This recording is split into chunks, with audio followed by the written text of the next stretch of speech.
എല്ലാ കൂട്ടുകാർക്കും മലയാളി മാം ലൈഫ് സ്റ്റൈലിലേക്ക് സ്വാഗതം. നമുക്ക് ഇന്നൊരു മത്തി മുളകിട്ട കറി ഉണ്ടാക്കാം. അതിനായി 1 കിലോ മത്തി കഴുകി വൃത്തിയാക്കി അതിനെ 2 പീസാക്കിയിട്ട് വെച്ചതാണ്. ഇനി ഇത് വേവിച്ചെടുക്കാനായിട്ട് ഞാനൊരു മൺചട്ടിയാണ് എടുക്കുന്നത്.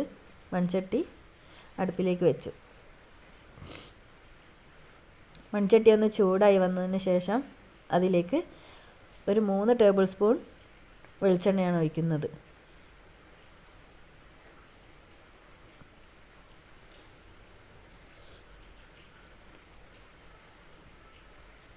വെളിച്ചെണ്ണ ഒന്ന് ചൂടായിട്ട് വരുമ്പോൾ നമുക്കതിലേക്ക് ചെറുതായി അരിഞ്ഞ് വെച്ച വെളുത്തുള്ളി 4-5 എണ്ണമാണ് എടുത്തിട്ടുള്ളത്. അത് ചെറുതായി അരിഞ്ഞെടുത്തതാണ്.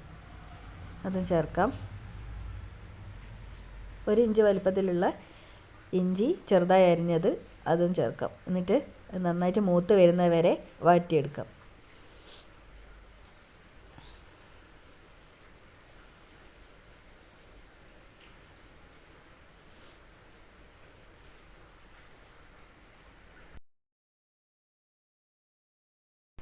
ഒരു 15 ചെറിയുള്ളി ചെറുതായി അരിഞ്ഞെടുത്തതും കൂടി നമുക്ക് ഇതിലേക്ക് ചേർക്കാം.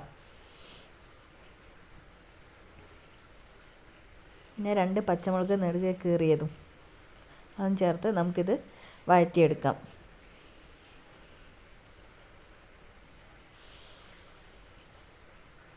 ഏകദേശം കുറച്ച് ഇത് വഴന്നതിന് ശേഷം അതിലേക്ക് ഒരു വലിയ തക്കാളി ചെറുതായി അരിഞ്ഞതും കൂടി ചേർക്കാം.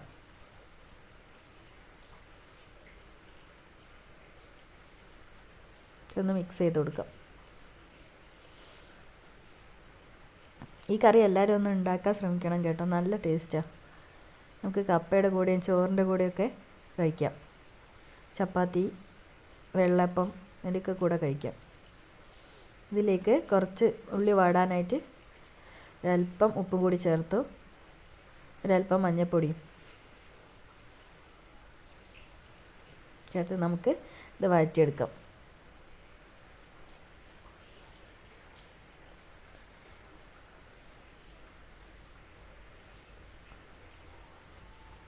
നന്നായിട്ട് വഴന്ന് വരണം. തക്കാളിയും ഉള്ളിയും എല്ലാം നന്നായി വഴന്ന് വന്ന ഉള്ളിയിലേക്ക് നമുക്ക് 1 സ്പൂൺ മുളക് പൊടി ചേർക്കാം. പിന്നെ 2 ടേബിൾ സ്പൂൺ കാശ്മീരി ചില്ലി പൗഡറും കൂടി നമുക്കിതിലേക്ക് ചേർക്കാം. തീ സിമ്മിലാക്കി ഇടണേ. അതിലേക്ക് 1 ടേബിൾ സ്പൂൺ മഞ്ഞൾപ്പൊടി,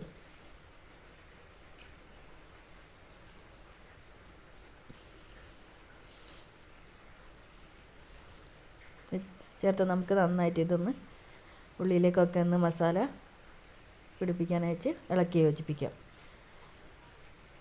നന്നായിട്ട് മസാലേൻ്റെ പച്ചമണമൊക്കെ പോകുന്നത് വരെ ഇളക്കി യോജിപ്പിക്കാം. ഇപ്പോഴൊക്കെ സിമ്മിലിട്ടിട്ടാണ് നമ്മളിത് ചെയ്യുന്നത്. മുളകിൻ്റെ പച്ചമണമൊക്കെ മാറി ഈ ഒരു പരുവത്തിലായി വരുമ്പോൾ നമുക്കതിലേക്ക് വാളംപുളി പിഴിഞ്ഞ വെള്ളം കൂടി ചേർക്കാം. ഞാൻ 2 ഗ്ലാസ് വെള്ളത്തിലാണ് കുതിർക്കാൻ വെച്ചത്. ആ വെള്ളം ഇതിലേക്ക് ഒഴിക്കാം.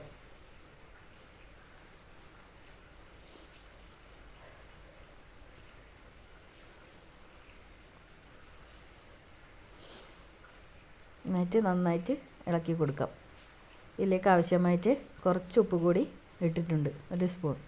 നേരത്തെ നമ്മൾ അല്പം ഉള്ളി വഴറ്റാൻ മാത്രമുള്ള ഉപ്പായിരുന്നു ഇട്ടത്. കൂടിയിട്ട് ഒന്ന് തിളയ്ക്കാനായിട്ട് നമുക്ക് വെക്കാം.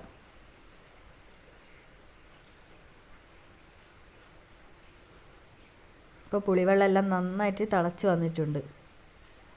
ഇതിലെ നന്നായിട്ട് തിള വരണം.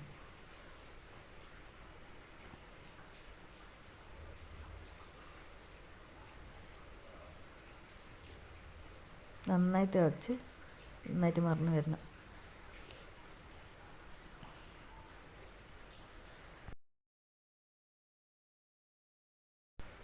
ഇതിലേക്ക് നമ്മൾ വൃത്തിയാക്കി മുറിച്ച് വെച്ച മത്തിമീനും കൂടി ചേർക്കാം. ഈ നടുവിൽ ഇങ്ങനെ മുറിച്ചത് അതിലേക്ക് നന്നായിട്ട് നമുക്ക് മസാലയൊക്കെ പിടിക്കാനും പിന്നെ മീനിൽ നിന്നുള്ള വെള്ളമൊക്കെ ഇറങ്ങി വരാനും വേണ്ടിയിട്ടാണ്. അതിനുശേഷം അതിലേക്ക് നമുക്ക് ആവശ്യത്തിന് കറിവേപ്പിലയും കൂടി ചേർക്കാം.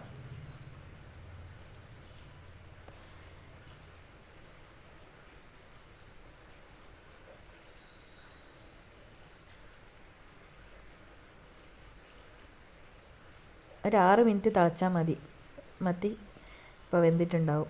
അതിലേക്ക് നോക്കുമ്പോൾ കുറച്ചും കൂടി ഉപ്പിൻ്റെ കുറവുണ്ട്. അതുകൊണ്ട് ഞാൻ ഒരു 1/4 ടീസ്പൂണും കൂടി ഉപ്പ് ചേർത്തിട്ടുണ്ട്. നമ്മുടെ മീൻ കറി ഇവിടെ റെഡി ആയിട്ടുണ്ട്. എല്ലാവരും ഇതൊന്ന് ട്രൈ ചെയ്ത് നോക്കണേ. ചാനൽ ഇഷ്ടമായ സബ്സ്ക്രൈബ് ചെയ്യാനും ലൈക്ക് ചെയ്യാനും മറക്കല്ലേ. Thank you for watching.